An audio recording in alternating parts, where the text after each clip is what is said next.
The white bar scrolled across the bottom of my television, interrupting my rerun of the poorly written series finale of Game of Thrones. Again? I whispered to myself as I watched the breaking news bulletin scroll across the bottom of my television. I grunted as I sat up from my slouched position on the couch, squinting my eyes as I attempted to read the script. Breaking news. Body of missing 16-year-old Brenda Baker found near Penny Creek, bordering the town of Elms. Visit the local news channel for more info. I sighed as I grabbed my phone and pressed the unlock button, the screen light momentarily blinding me. I blinked repeatedly as my eyes adjusted to the light, opening up the local news channel's top stories page.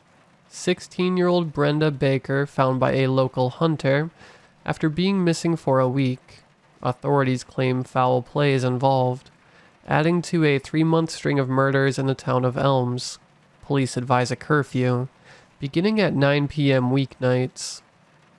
My thoughts wandered as the text went on, explaining the brutality of the murder and the condition that the body was found in. That was the 11th body found over the course of 3 months in the town of Elms. My little cabin sat at the edge of the town limits, in a heavily forested area near that very creek. I had bought this property for its seclusion, but it seemed as though it had become quite the hotbed of activity lately. The other victims had been found near the creek as well, and frustratingly enough, meant that I'd again have the police knocking at my door in the morning. All of this began 3 months ago during the winter months. The only exception was that the body that was found near Penny Creek was that of my 10-year-old niece, Lily. I remember the call from my sister, her hysterical cries that haunt my nightmares. I felt my face redden and my eyes begin to tear up as I thought of my sweet niece, Lily. She loved her Uncle Darren, and I loved her like my own. Some of the happiest moments I'd had over the past 5 years, since I came back from active duty, involved Lily. The week wouldn't go by fast enough when my sister would ask me if Lily could come stay the weekend. Full of life and full of spirit, she would run through the trees laughing as I chased her. I would scoop her up in my arms when I caught up to her, both of us wailing in laughter. She would pat me on the head and say, "My turn, Uncle Darren. You'd better run." She made my heart so full, and I wouldn't be able to wipe the grin off my face. I don't think I'd cracked a smile since the last time I saw her. I buried my head into my hands after turning off the television and putting down my phone. In the dark, I shook violently as the flashbacks began yet again. I would see myself strapped down to a large metal table, a sharp sting in my arm, jolting my entire body. I could not understand the language of my captor and had no idea what I was injected with. I could see as my body thrashed about, followed by an instant complete darkness. My mind flashed back to waking up covered in blood, being drugged by my sergeant. What had I done? How had he found me? "We got you, bud. It's over." That phrase would repeat over and over inside of my head as I gritted my teeth and squeezed my head and eyes shut. It was never over. I don't remember the events that took place after I blacked out on that table. I was told afterwards of the slaughter I had committed in that foreign military hospital. My sergeant outlined the bloodshed that took place by my own hands. I would not fully understand until much later, after returning to the States, what I had become. The only peace I had found was in that little girl, my niece Lily. She brought me back from that dark place. She kept the flashbacks from taking hold of my mind. She kept the blood and trauma confined in the dark recesses of my mind.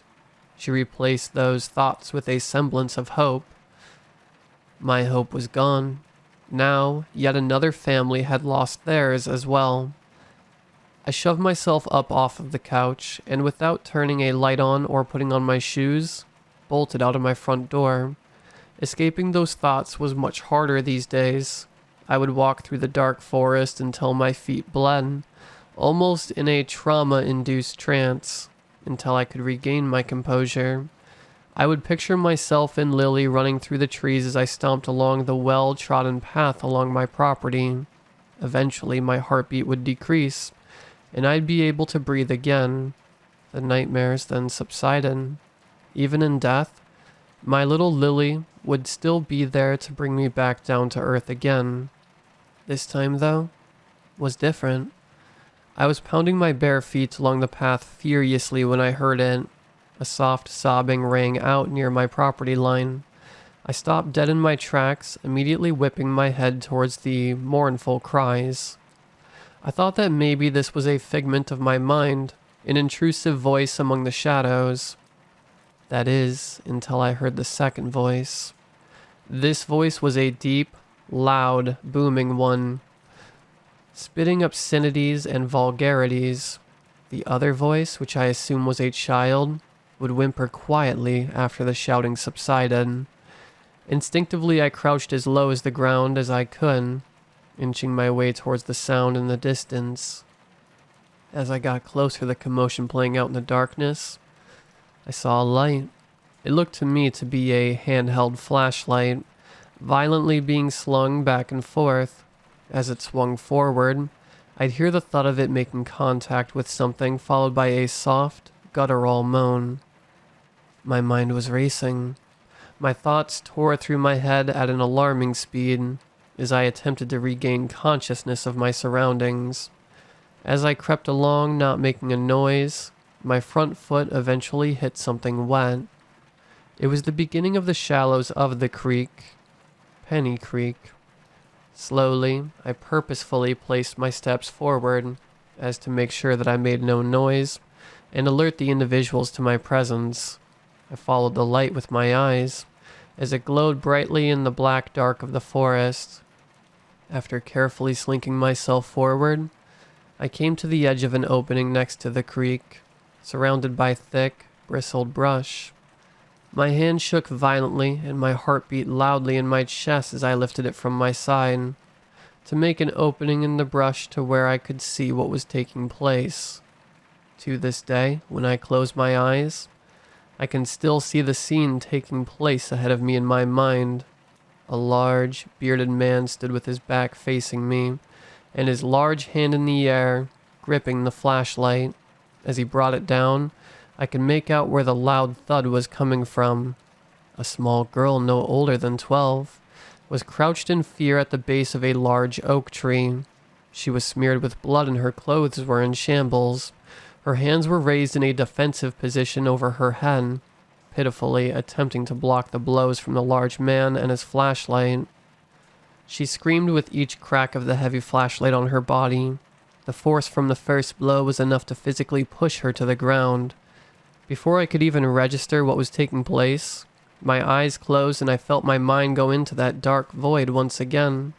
My blood boiled as I forced my eyes open to look upon the scene once again.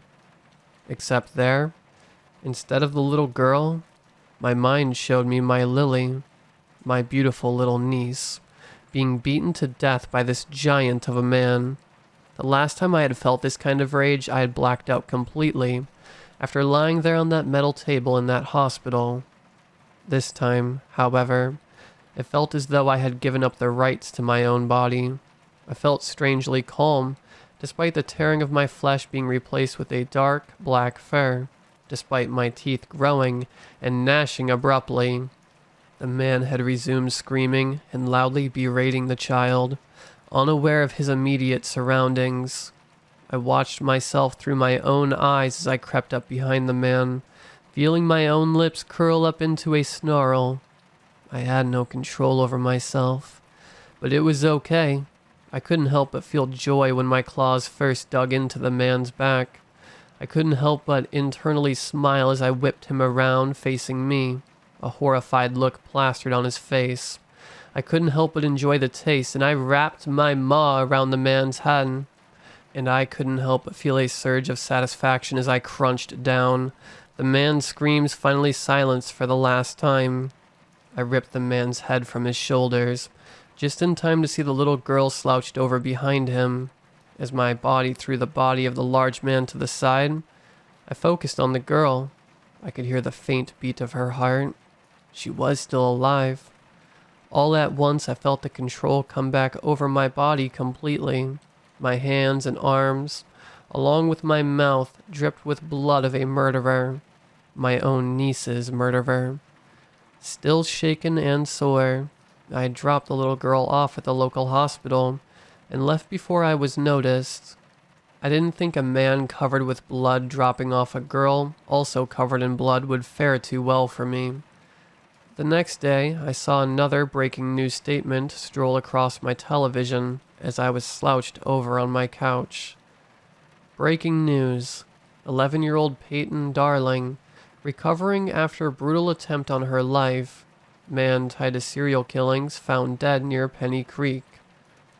They showed a picture of the little girl from a school yearbook on the screen, and I smiled gently. She looked just like my Lily.